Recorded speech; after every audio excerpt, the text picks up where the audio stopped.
I'm Julie Blanner from the lifestyle website, julieblanner.com, and today we're whipping up some margarita mix. Now, margarita mix is so amazing to have on hand in case you just want just a margarita or two, or if you're serving a crowd.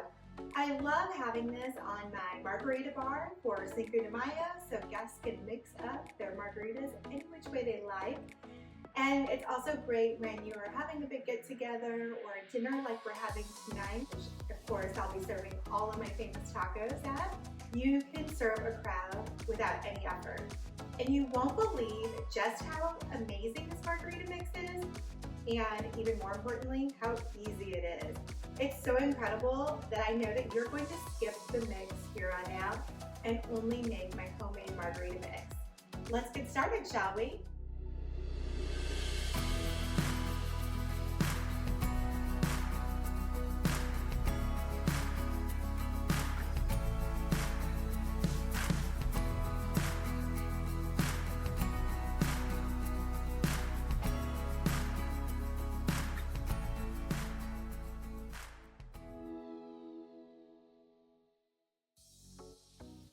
To make homemade margarita mix, this is based off of my homemade margarita recipe that you can find at julieblanner.com.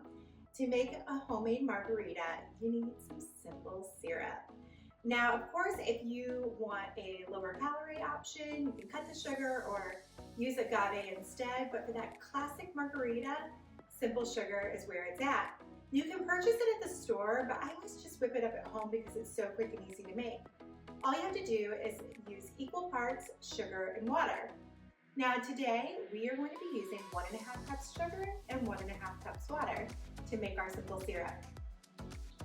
We're going to bring our water to a boil.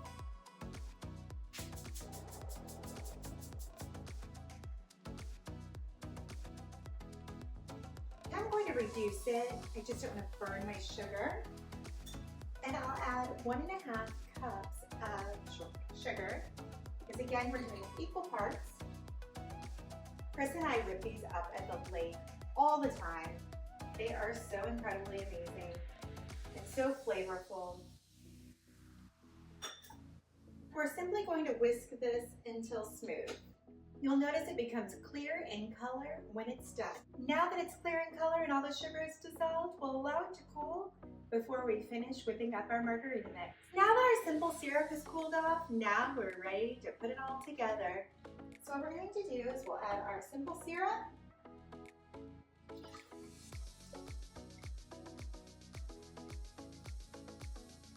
and our lime juice.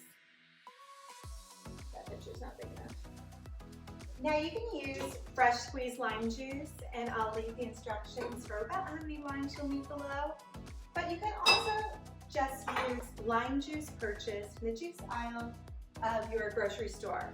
I don't, however, recommend purchasing lime juice from the bar section because it's already artificially sweetened and it's just not that fresh and flavorful at all.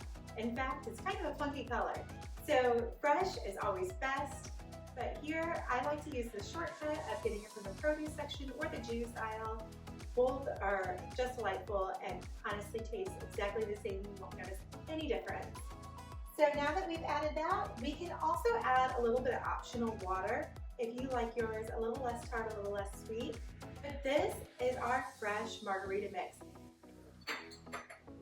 Believe it or not, this mix will create about 20 margaritas.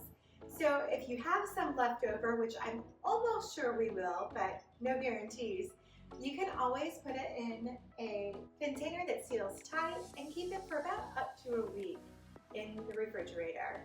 Now you can stir it up in a pitcher or you can place it in your jar and shake it up. You can add your tequila, of course. You can add your Blanco, your Reposado. You can even add things like Grand Marnier, brandy, and of course triple sec. So that way guests can mix it up just how they like it. I personally love mine with 1.5 ounces of tequila poured over crushed ice. It's the perfect mix with a salted rim. Thank you so much for watching. I hope you enjoy this recipe for homemade margarita mix. And you'll find the entire recipe in the description below and more recipes like this here every week. I look forward to seeing you again soon. Don't forget to click subscribe.